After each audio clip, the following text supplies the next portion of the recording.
Well, a warm welcome to you all. I'm JJ. I'm a life coach, and I eat mostly meat for more than 2 years now. I'm Eric. I'm a novelist, and I eat beef and eggs and coffee still. I've been doing that for about 2 years. I've lost over 30 pounds now. I haven't even added it up. I've lost 30 pounds. I think it's maybe I'm close to like 33. Oh, yeah. Yeah. And transformed many aspects of my health. Yes. I have better gut health. Despite still having some anxiety issues, I have better mental health. Yes. And I sleep better, but that's mostly because I stop eating around 4. That seems to be the trick there. Don't have acid reflux every single night, waking me up. That's good. And my body composition is good, and I have a good outlook for the future. And everybody who sees us are like, hey, you guys look great. Yeah. My body composition is like nothing it's ever been before. I'm leaner. Even though when I was young, I was not overweight at all. I'm definitely leaner, have a different body shape, more muscle definition. I do hormone replacement therapy. All my dosages have gone down considerably because I've been able to naturally balance my hormones more. My thyroid medication has gone down. And most of all, for me, is the transformation in my mental health and my energy levels. I just feel like a whole different person. Like I didn't even feel this way when I was a teenager, where I had this much energy and this much of a great just mental clarity and mental perspective. So we do that by eating mostly carnivore. You've been carnivore most days and then maybe once a week kind of ketovore. Yes. And I've been very carnivore of late. But over the course of the 2 years, I went completely off and then came back on. Yes. And then I was a carnivore plus dairy and artificial sweeteners. And then I got rid of it, and then they come back, and then I got rid of it. So it's not been a pure, perfect carnivore trajectory the whole time. And yet we've still made amazing progress. But one of the things that we always are asked about when people find out that we eat this way is, well, what about vitamin C? And what about your cholesterol? And just there's this disconnect between, well, you look healthier and you behave healthier and you seem to be getting less old at least you're not aging at the same rate as everybody around you, but are you healthy? And that's a really tough question to answer, because what does that mean? If you're feeling good and you're mobile and independent and you're able to live a full life, then I guess you're healthy, right?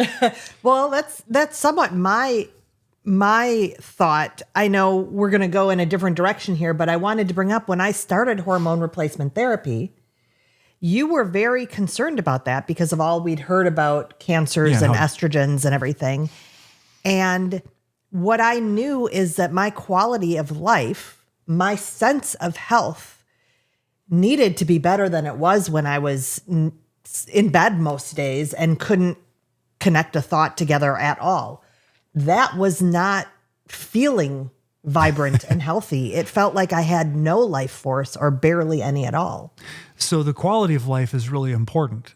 But you would think if you have a good quality of life, good energy and good mental state, and you're physically in good shape, well, wouldn't you be healthy? Well, not necessarily, because if you go to your doctor and they run your lipid profile and they see your LDL is over 100, they don't care what your current state is. They're going to prescribe a statin.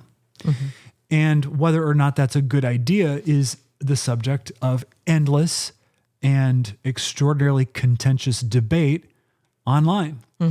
Most carnivores would go, yeah, why would you need to take that if your triglycerides are good and your HDL is up and your inflammation is way, way, way down and your blood sugar is completely in great control and your insulin is nice and low? So your metabolic health is good. What is causing the damage that's going to lead to the plaque development? Yeah. And that is a debate and an argument that I don't want to have. But this subject always gets me back to science and the levels of hardness of science.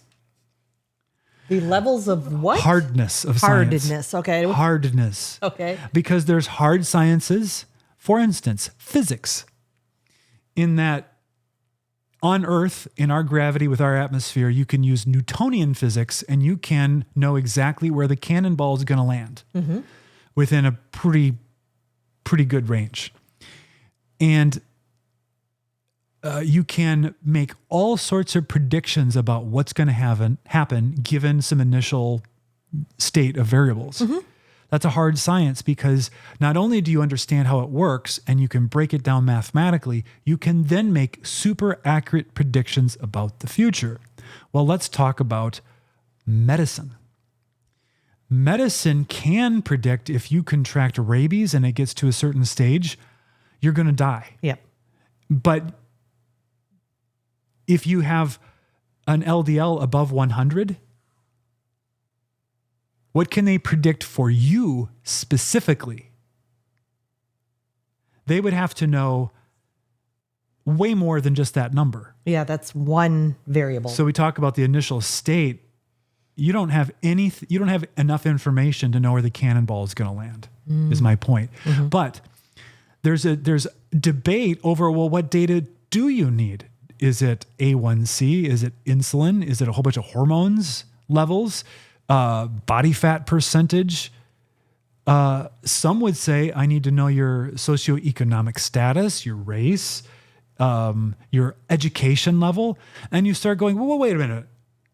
Now, we were talking about hard science where we know the mass of the cannonball and we know how much energy the ignition of the gunpowder makes and how much force that shoves through the tube of the cannonball, through the cannon.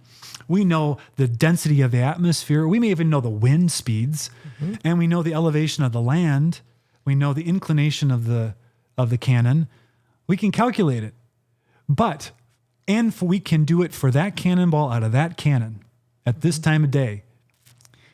But for a human, you could have the entire blood panel, and you would only be able to give a probability of some disease developing sometime in a decade.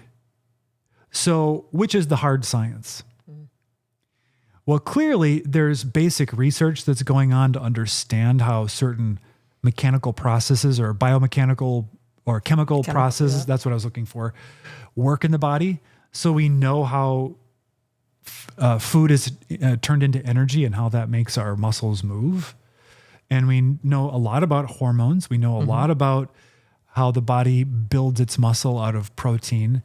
But then things start to get really complicated because there's so many millions of variables. And yet, we are an advanced civilization with advanced science and a lot of technology. There's an expectation that we should be able to know the answer, exactly what's going to happen to me. And it's an illusion. We don't have that information. I feel like even when they mapped the genome, they were looking for these answers as well. Like we thought that would tell us everything. Right, because your DNA is your destiny. Right. That's what everybody would say, right? Right. And there's some truth to it. I mean, there's nothing I could have done to my DNA through diet or any normal intervention to change my eye color or make my hair stay on my scalp or to be 6'10" instead of 6 foot tall.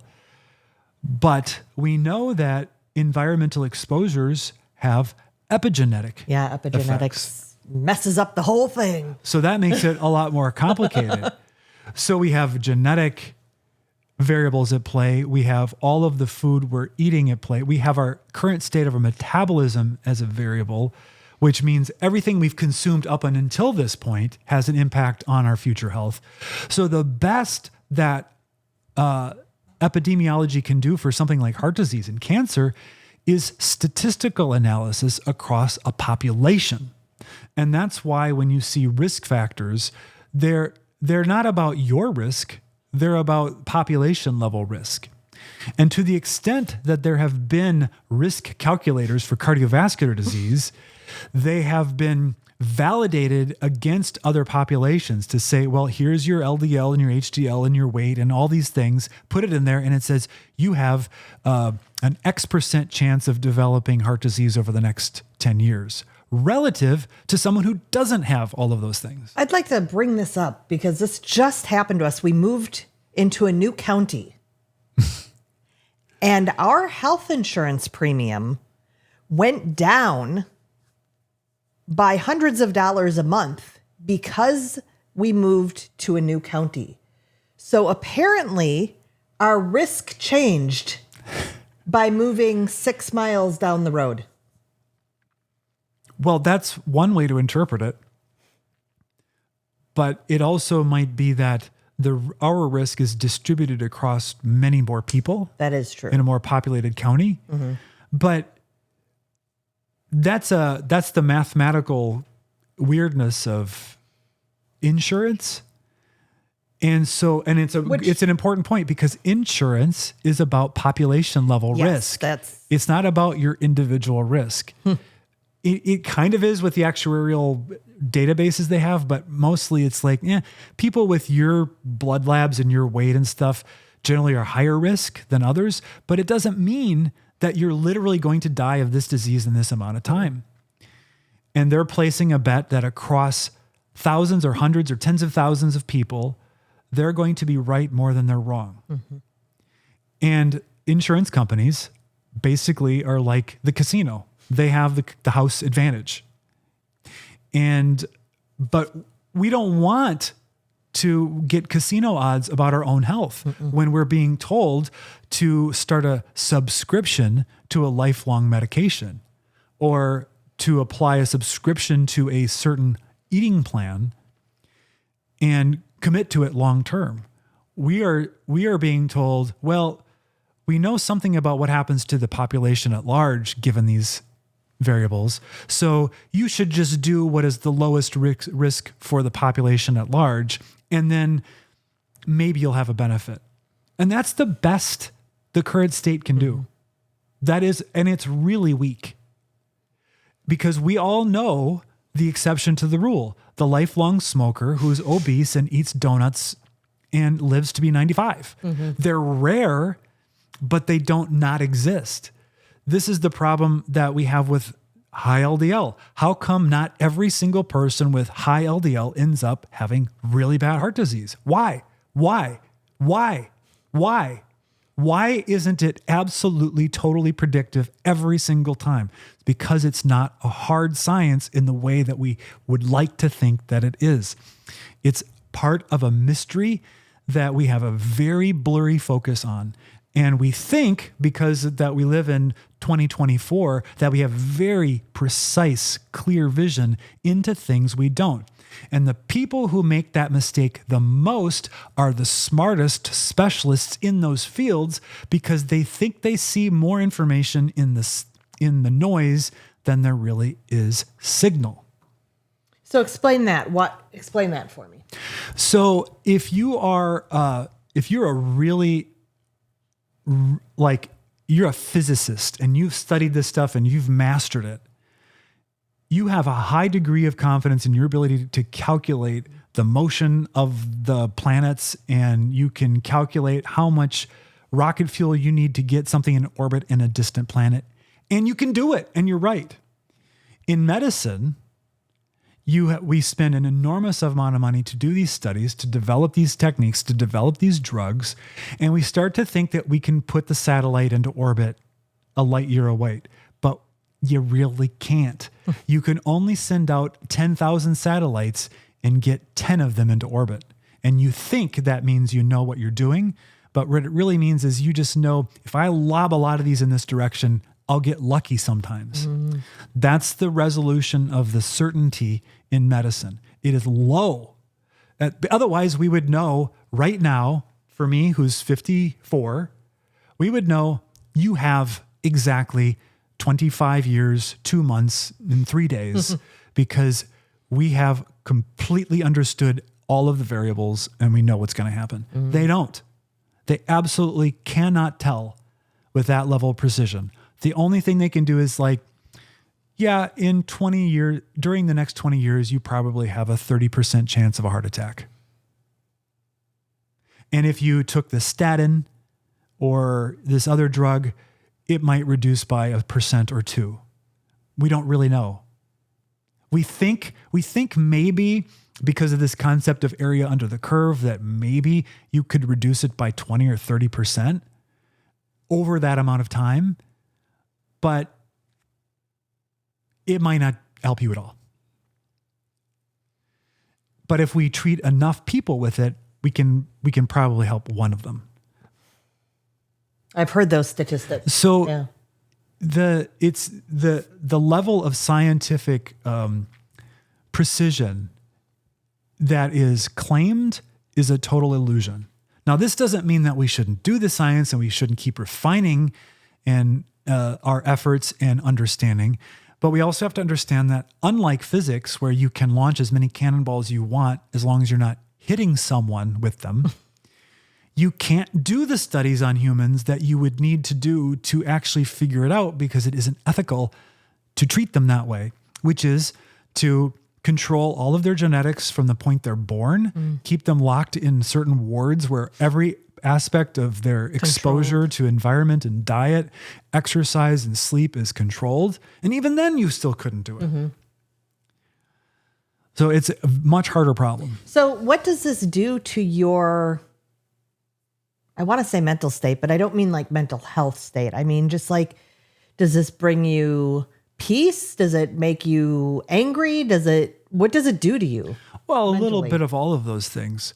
For me, obviously we want to have rigorous science and say, yeah, we need randomized controlled trials, because that's the only technique for much of this that we can suss out the signal from the noise. But we have to understand that even the really best design ones are still going to have a bunch of uncontrolled variables that you just don't know. That's why things correlate, but the causation is not necessarily, the causal arrow isn't as clearly pointing as many people think it is. For me, all of this that I've recognized points toward a different way of looking at how I think about my health and my risk going forward. Okay. Obviously, I'm interested in what these studies are showing, but I know that it doesn't tell me anything about me specifically. And it doesn't even really tell me about my specific risk with much accuracy. Because if you think about a validated risk calculator for cardiovascular disease like Q-risk, it has things like socioeconomic status, education, race in it. Now, that's maybe important when you're addressing those subpopulations as a clinician and you're trying to decide what things are causing the most risk. But socioeconomic status and education level, what do those really represent? That's not a genetic thing. That's not a diet thing. It may be an environmental exposure to pollution, but what it really means is here's a bunch of things that seem to relate with poorer health, but it's not the economic status. It's something underneath that's actually the real thing. But you keep that in the calculator, and now you're weighting that risk factor just because of someone's education level could be totally wrong for one individual. It only works at a population level, not at an individual level. Mm-hmm. So what they do with these risk calculators is they change the weighting on the variables until they can get the calculator to line up with predictions against other data sets of existing people. And they're like, well, if we applied this back in 1970, this population, how accurately does it project their population risk? And then it gets kind of close. But it isn't specific to the individual. A real interesting study would be take 10,000 people with all of the possible blood markers and other elements you could identify in a big database, and then have your best experts predict every single one individual, what's going to happen to them and when, and then track their ability to predict the future for every single one of those people. So they're not allowed to do it on a population basis, only on an individual basis. And they'll be judged on the accuracy for every single individual. And you'll find that their guess is going to be as good as chance.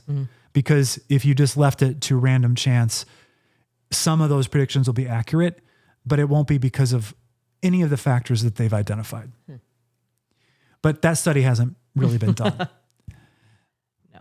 So this rant is really about, we want to trust science and we want to promote it, but we have to understand where it is right now. And it isn't very predictive on a individual level for most things. So how does one navigate this system? First principles.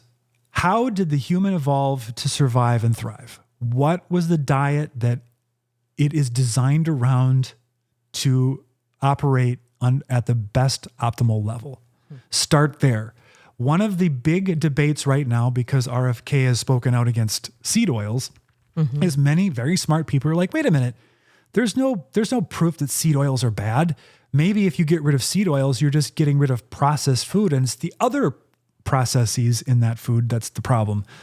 Well, you can just back up from that and say, in what era of human evolution were people consuming mass quantities of seed oils that their metabolism would be designed specifically to be optimal consuming that? You can't do it by just finding some seeds and squeezing them real hard with your fingers or under a rock and getting out some oil that you then quaff down like a drink. That's not how it's done. It's a refinery process. You need a lot of seeds and a lot of chemicals to get it done. So there's no place in nature where that would have been the case. So just as a first principle of how did people evolve to survive? Well, it wouldn't have been consuming that. So you would start with the assumption that that's probably not the optimal thing to eat. What were we consuming? Animal protein, animal fat, probably some animal dairy when we killed the right animal that had an udder full of milk, and brain tissue and organs and eggs we found, and probably the occasional bug, but not mostly bugs. And we scavenged some plants and tubers, and they were small and they were bitter and they tasted bad unless they were fruit right when they were perfectly sweet in season. And then the season was over and those were gone.